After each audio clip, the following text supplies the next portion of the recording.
now we should just throw ourselves into the program. How are you there? Yes, I am. Excellent, How. So you know the rules, share your screen. Let's show your stuff. You have 8 minutes and just take it away. If I've done everything right, you should be able to see my screen now. Yes, it's perfect. Excellent. Excellent. Thank you, Magnus. Hi, everyone. You are listening to How from TEGnology. It's my pleasure to explain to you today from Copenhagen why we should and how we could rethink power supply for the future IoT device. Why do we do that? Everyone talks about Internet of Things. People are fascinated by the unlimited possibilities that IoT brings to us. That's why it's estimated up to 25 billion IoT devices will be online, connecting the world even closer by 2025. However, there is a fundamental challenge here: how to power those small devices, especially in hard-to-reach places where the IoT sensors are supposed to be installed. People say, yeah, we have batteries. That's why people estimate that up to 78 million batteries that needs to be changed every single day for powering the industrial IoT devices. Not to mention the manpower involved and the environmental impact those batteries will cause. In TEGnology, we have a technology. In TEGnology, we have a technology that harvests thermal energy from the environment, known as thermoelectric energy harvesting. By doing that, we provide more power in the entire lifetime of the device. Having more power, we don't need to compromise the data quality or data quantity, and we can also send data more frequently in longer distance. By avoiding changing batteries and dragging cables, we reduce the total cost of the new digitalization solution.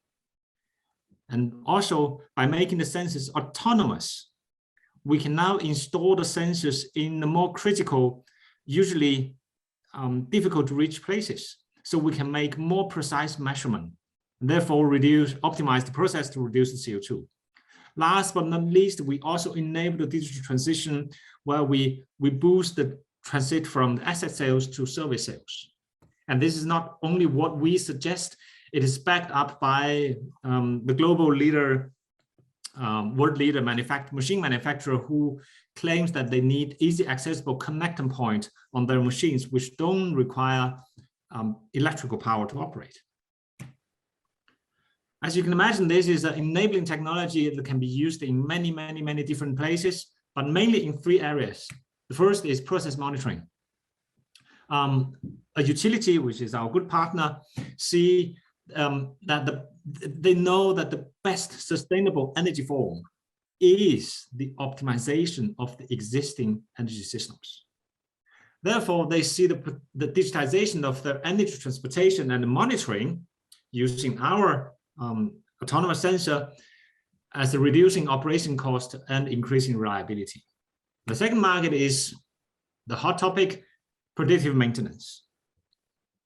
One of our partner and expertise in IoT systems sees our product or solution as an alternative to batteries, which is the driving force for establishing new IoT solutions.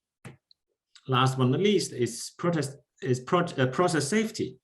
Novo Nordisk, one of our early customers, claim that our solution is an extremely effective way to locate dangerous areas and make their production site a safer place to work.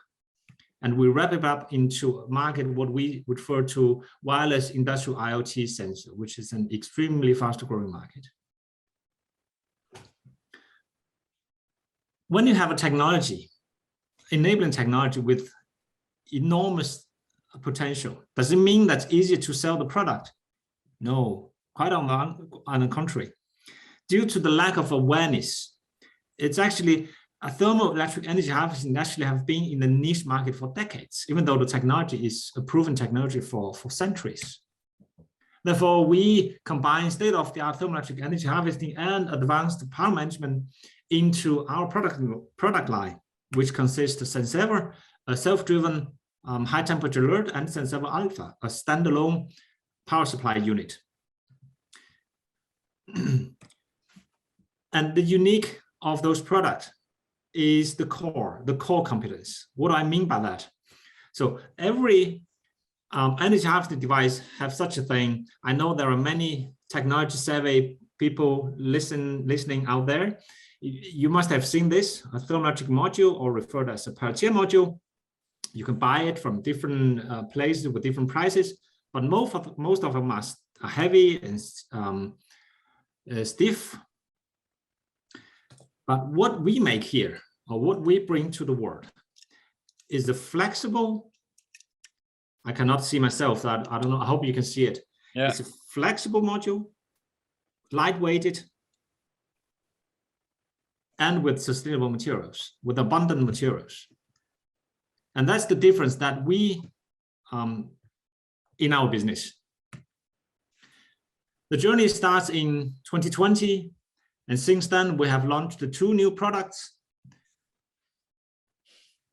We have received a bunch of funding from the EU.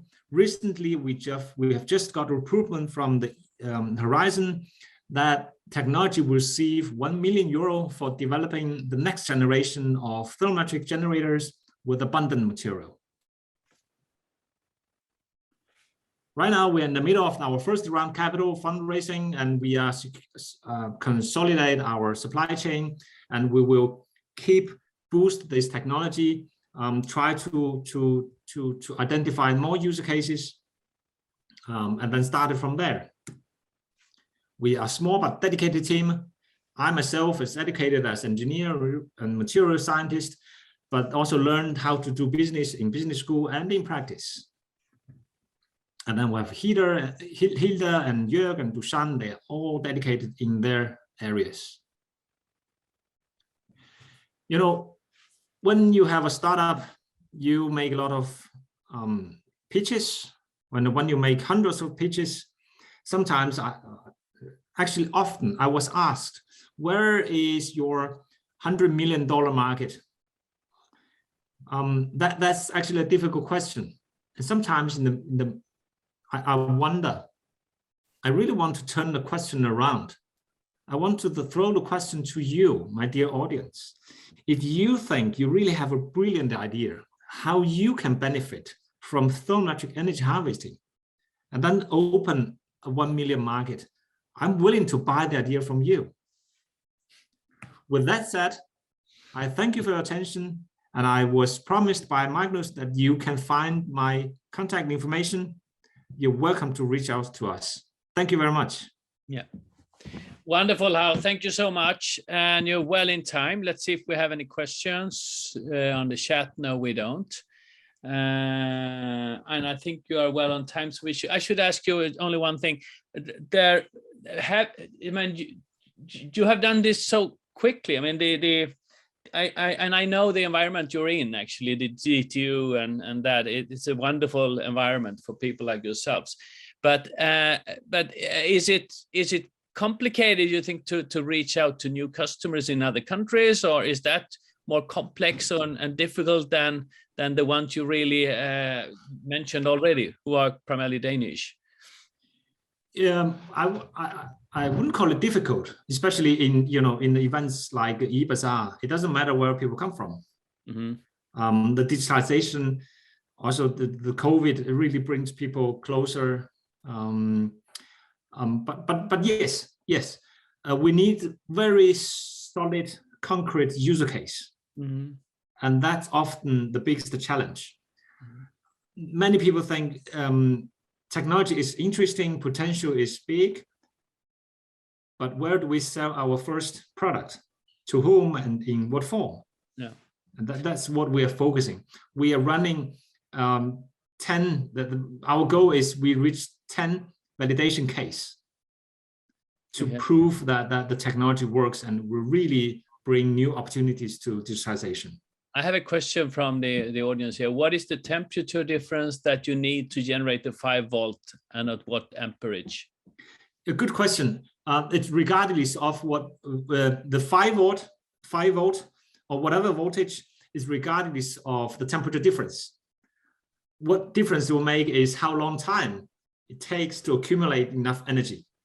Okay. So we will deliver 5 volt or 3.3 volt, no matter what, but then depends on it's 5 minutes or 1 hour to accumulate enough energy to fire the supply. Usually we're talking about 30 plus degrees C, and the bigger the better.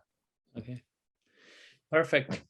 Well, I think we stop there, Hao. Thank you so much. And please, if you're ready, able to wait, we hopefully can have some more questions in the end of the whole show. Thank you again, and glad to have you. Hopefully we can help you get some more customers elsewhere as well. Take good care. Thank you.